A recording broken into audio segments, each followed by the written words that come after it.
सभी को नमस्कार। मैं डॉक्टर ऑड्रे ताई हूँ। मैं बोर्ड प्रमाणित और फेलोशिप प्रशिक्षित हूँ। मोतियाबिंद और अपवर्तक सर्जन, नेत्र रोग विशेषज्ञ और कॉर्निया विशेषज्ञ, मेरा फिर से स्वागत है चैनल नेत्र सर्जन द्वारा नेत्र चैनल। आज के वीडियो में मैं मोतियाबिंद को रोकने के तरीके के बारे में आपसे बात करना चाहूँगा। मैं आपको 5 युक्तियाँ दूंगा जो हम कर सकते हैं मोतियाबिंद को जल्दी विकसित होने से रोकने के लिए और उम्र बढ़ने के साथ मोतियाबिंद की प्रगति को धीमा करने के लिए ऐसा करें। अधिकांश समय जब हम मोतियाबिंद के बारे में सोचते हैं तो हम सोचते हैं कि यह एक ऐसी बीमारी है जो विशेष रूप से प्रभावित करती है बुजुर्ग लोग, लेकिन हमेशा ऐसा नहीं होता। आमतौर पर मोतियाबिंद उम्र के आसपास विकसित होना शुरू हो जाता है। 40-80 वर्ष की आयु तक 70% से अधिक लोगों में दृष्टि संबंधी महत्वपूर्ण मोतियाबिंद विकसित हो जाता है। 2050 तक अमेरिका में मोतियाबिंद से पीड़ित लोगों की संख्या 24.4 मिलियन से दोगुनी होने की उम्मीद है। लगभग 50 मिलियन तक ये सच है कि मोतियाबिंद का सबसे आम रूप है। उम्र से संबंधित है, लेकिन इसका मतलब यह नहीं है कि 40 वर्ष से कम उम्र के लोगों को मोतियाबिंद नहीं होता है। मोतियाबिंद सर्जन के रूप में मैंने 20, 30, 40 और उससे अधिक उम्र के लोगों का मोतियाबिंद हटाया है। क्या आपको या आपके किसी जानने वाले को मोतियाबिंद हुआ है? मुझे नीचे टिप्पणी में बताएं। मोतियाबिंद सर्जरी के बारे में अधिक जानने के लिए आप पारंपरिक बनाम लेजर सहायता प्राप्त मोतियाबिंद सर्जरी के बारे में मेरा वीडियो देख सकते हैं। मोतियाबिंद के विभिन्न रूप होते हैं जो अलग अलग उम्र के लोगों को प्रभावित कर सकते हैं, और मोतियाबिंद के उन विभिन्न रूपों के आमतौर पर अलग अलग कारण होते हैं। मैं भविष्य में इस विषय को और अधिक गहन वीडियो में कवर करूंगा, तो बने रहिए और मेरी सदस्यता लीजिए चैनल, ताकि आप आँखों के स्वास्थ्य और आँखों की सर्जरी के बारे में मेरे द्वारा बनाए गए किसी भी नए वीडियो को न चूकें। यूके में 2054 जुड़वां बच्चों का एक अध्ययन 2016 में ऑप्थेल्मोलॉजी जर्नल में प्रकाशित हुआ। बताया गया कि मोतियाबिंद की प्रगति का 35% आनुवंशिकी से प्रभावित होता है और व्यक्तिगत पर्यावरणीय कारक 65% प्रभाव के लिए जिम्मेदार हैं। हम अपना आनुवंशिकी नहीं बदल सकते, लेकिन ऐसी कौन सी चीजें हैं जो हम मोतियाबिंद के विकास को रोकने और धीमा करने के लिए कर सकते हैं? आइए मोतियाबिंद की रोकथाम के लिए मेरे 5 सुझावों पर गौर करें, जिन्हें आप अपने दैनिक जीवन में शामिल कर सकते हैं। युक्ति #1। युक्ति नंबर 1, अपनी आँखों को अत्यधिक यूवी जोखिम से बचाने के लिए धूप का चश्मा पहनें।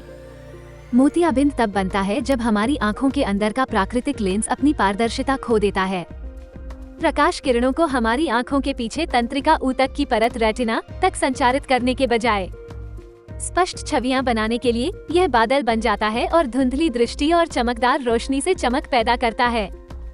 विशेष रूप से रात में हमारे प्राकृतिक लेंस का धुंधलापन एक प्रक्रिया के कारण होता है, ऑक्सीडेटिव तनाव कहा जाता है। प्राकृतिक लेंस ज्यादातर पानी और प्रोटीन से बना होता है। यूवी प्रकाश किरणें ग्लाइकेशन नामक प्रक्रिया के माध्यम से लेंस प्रोटीन को नुकसान पहुंचा सकती हैं।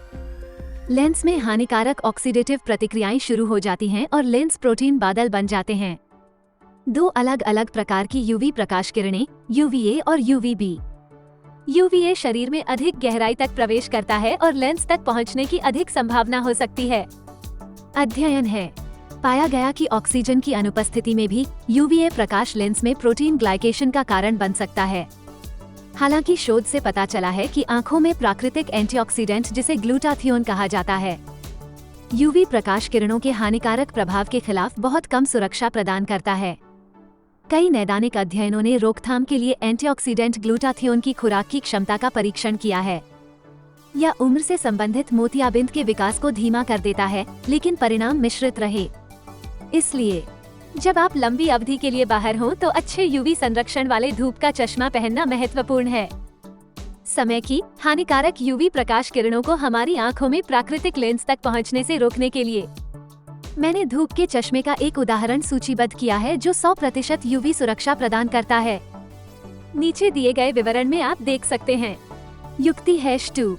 युक्ति संख्या 2, धूम्रपान बंद करें। जैसा कि मैंने पहले बताया था, मोतियाबिंद की प्रक्रिया गठन ऑक्सीडेटिव तनाव के माध्यम से प्राकृतिक लेंस में प्रोटीन को नुकसान के माध्यम से होता है। तंबाकू का धूम्रपान हमारे शरीर में ऑक्सीडेटिव क्षति को बढ़ाने के लिए जाना जाता है। ऑक्सीकरण को बढ़ावा देकर और हमारे पूरे शरीर में मुक्त कण गतिविधि को बढ़ाकर धूम्रपान हमारे शरीर में एंटीऑक्सीडेंट को कम करके अप्रत्यक्ष रूप से ऑक्सीडेटिव तनाव को भी बढ़ा सकता है। इसके अतिरिक्त तंबाकू के सह उत्पादों में मौजूद भारी धातुएं जैसे कैडमियम, सीसा और तांबा प्राकृतिक लेंस में जमा हो सकते हैं और विषाक्तता पैदा कर सकते हैं। तो इसके अलावा हमारे फेफड़ों और रक्त वाहिकाओं को नुकसान पहुंचाने के साथ साथ धूम्रपान के जल्दी विकसित होने का खतरा भी बढ़ जाता है। मोतियाबिंद अध्ययनों से पता चला है कि धूम्रपान से लेंस को होने वाली क्षति धूम्रपान के बाद प्रतिवर्ती हो सकती है। बंद करना, लेकिन धूम्रपान बंद करने का उल्टा असर दशकों तक हो सकता है और इससे होने वाले नुकसान भी हो सकते हैं। लेंस केवल आंशिक रूप से प्रतिवर्ती हो सकता है, इसलिए जितनी जल्दी हो सके धूम्रपान बंद करना एक अच्छा विचार है। युक्ति #3। युक्ति संख्या 3, स्वस्थ आहार खाएं जिसमें एंटीऑक्सीडेंट की मात्रा अधिक हो। चूंकि मोतियाबिंद का निर्माण ऑक्सीडेटिव तनाव के कारण होता है, आपको ऐसा आहार लेना चाहिए जो प्राकृतिक एंटीऑक्सीडेंट से भरपूर हो, जैसे कि फल और सब्जियां। विशेष रूप से गहरे रंग की हरी पत्तेदार सब्जियां हमारे शरीर की ऑक्सीडेटिव तनाव से निपटने की प्राकृतिक क्षमता को बनाए रखने में मदद करती हैं, जो उम्र बढ़ने के साथ प्राकृतिक रूप से जमा हो जाता है। इसके लिए कई अध्ययन प्रयास किए गए हैं। मोतियाबिंद की रोकथाम पर आहार अनुपूरकों के प्रभाव की जांच करें, जैसे कि vitamin C, vitamin E, vitamin A, lutein और ज़ेक्सेंथिन। कुछ पूर्वव्यापी अध्ययनों में एक सुरक्षात्मक पाया गया आहार सेवन और उन विटामिनों के अनुपूरण दोनों का प्रभाव, हालांकि पूरक परीक्षणों पर पड़ा है। मोतियाबिंद की रोकथाम पर आहार अनुपूरकों का कोई सुरक्षात्मक प्रभाव खोजने में काफी हद तक विफल रहा। इसके अलावा कुछ अध्ययनों ने सुझाव दिया है कि ग्लूटाथियोन की खुराक इसे रोकने या उलटने में भी मदद कर सकती है। मोतियाबिंद हालांकि ग्लूटाथियोन के मौखिक अनुपूरण की प्रभावशीलता, ग्लूटाथियोन मौखिक अनुपूरकों के कम अवशोषण के कारण बहुत विवादास्पद है, जो आंतों के एंजाइम GGT गामा ग्लूटामाइल ट्रांसपेप्टिडेज के कारण होता है। मैं करूँगा। स्वस्थ संतुलित आहार खाने की सलाह दें जिसमें अच्छी मात्रा में गहरे हरे पत्ते हों, जैसे कि पालक और ब्रोकोली, खट्टे फल, जामुन और एवोकाडो जैसे फल जो उच्च होते हैं। काउंटर पर बेचे जाने वाले मौखिक पूरकों पर निर्भर रहने के बजाय एंटीऑक्सीडेंट्स में। युक्ति #4। युक्ति संख्या 4, अपने रक्त शर्करा को नियंत्रित करें। यह मधुमेह वाले लोगों के लिए विशेष रूप से महत्वपूर्ण है। मधुमेह से पीड़ित लोगों में ऑस्मोटिक स्ट्रेस नामक प्रक्रिया के माध्यम से मोतियाबिंद बनता है। यह अक्सर होता है।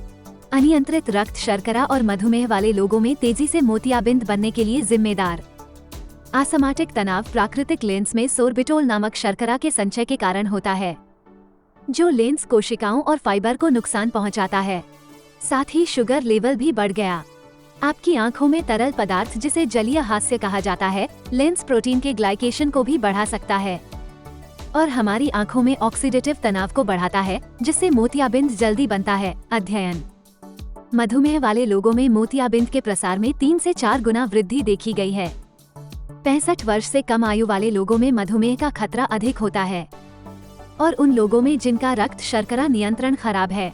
प्रारंभिक मोतियाबिंद गठन के अलावा मधुमेह और अनियंत्रित रक्त शर्करा हमारी आंखों के अन्य हिस्सों को भी नुकसान पहुंचा सकती है, जैसे कि रेटिना। इसे डायबिटिक रेटिनोपैथी कहा जाता है, इसलिए ये होना जरूरी है।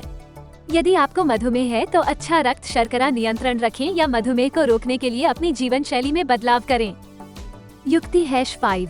टिप नंबर 5, स्टेरॉइड के दीर्घकालिक उपयोग से बचें। दीर्घकालिक कॉर्टिकोस्टेरॉइड एक्सपोजर आ सकता है कई अलग अलग स्रोतों से, जैसे आई ड्रॉप, मौखिक गोलियां, इनहेलर, सामयिक क्रीम, इंजेक्शन और आदि। लंबे समय तक स्टेरॉइड का उपयोग एक विशिष्ट प्रकार के मोतियाबिंद का कारण बन सकता है। इसे पोस्टीरियर सबकैप्सुलर मोतियाबिंद या PSC कहा जाता है। PSC मोतियाबिंद आमतौर पर घना होता है। प्राकृतिक लेंस के चारों ओर लिपटी पतली कैप्सुलर झिल्ली की पीठ पर सजीले टुकड़े बनते हैं। PSC मोतियाबिंद अक्सर अपेक्षाकृत कम समय में महत्वपूर्ण दृष्टि हानि का कारण बन सकता है। कॉर्टिकोस्टेरॉइड्स को अक्सर कुछ प्रकार के गठिया, जल्द की सूजन या के इलाज के लिए निर्धारित किया जाता है। श्वसन संबंधी रोग। ये याद रखना महत्वपूर्ण है कि यदि आपको लंबे समय तक कॉर्टिकोस्टेरॉइड निर्धारित किया गया है, अवधि, आपको दीर्घकालिक स्टेरॉइड के संभावित दुष्प्रभावों के बारे में अपने डॉक्टर से चर्चा करनी चाहिए। उपयोग करें और जल्दी मोतियाबिंद बनने की निगरानी के लिए अपने नेत्र चिकित्सक से नियमित रूप से आँखों की जांच कराएं। सारांश। इस वीडियो में मेरे द्वारा बताई गई 5 युक्तियों के अलावा शीघ्रता के कुछ अन्य कारण भी हैं। मोतियाबिंद का बनना, जैसे आँखों पर आघात, ग्लूकोमा और रेटिना रोग के लिए आँखों की सर्जरी। यदि आपने अपनी दृष्टि में कोई परिवर्तन या प्रकाश संवेदनशीलता में वृद्धि देखी है, आपकी दृष्टि में परिवर्तन का कारण जानने के लिए किसी नेत्र चिकित्सक को दिखाना महत्वपूर्ण है। और यदि आप लंबे समय से कॉर्टिकोस्टेरॉइड उपचार ले रहे हैं या आपको मधुमेह है, अपनी आँखों के स्वास्थ्य की निगरानी के लिए नियमित रूप से आँखों की जांच कराना महत्वपूर्ण है। आखिरी बार आपकी आँखों की पूरी जांच कब हुई थी? मुझे नीचे टिप्पणी में बताएं। मुझे आशा है कि मोतियाबिंद की रोकथाम के बारे में और अधिक जानने में आपको यह वीडियो उपयोगी लगेगा। और सामान्य रूप से मोतियाबिंद, यदि आपको यह वीडियो उपयोगी लगे तो कृपया लाइक और शेयर करने पर विचार करें। यह वीडियो और मुझे आपके लिए और अधिक लाने में मदद करने के लिए सदस्यता बटन और अधिसूचना घंटी दबाएं। नेत्र स्वास्थ्य और नेत्र शल्य चिकित्सा के बारे में वीडियो। मेरे अभ्यास के बारे में अधिक जानने के लिए आप अनुसरण कर सकते हैं। मैं फेसबुक और लिंक्डइन पर @ड्रोरताई। देखने के लिए फिर से धन्यवाद और मैं आपको अपने अगले वीडियो में देखने के लिए उत्सुक हूँ।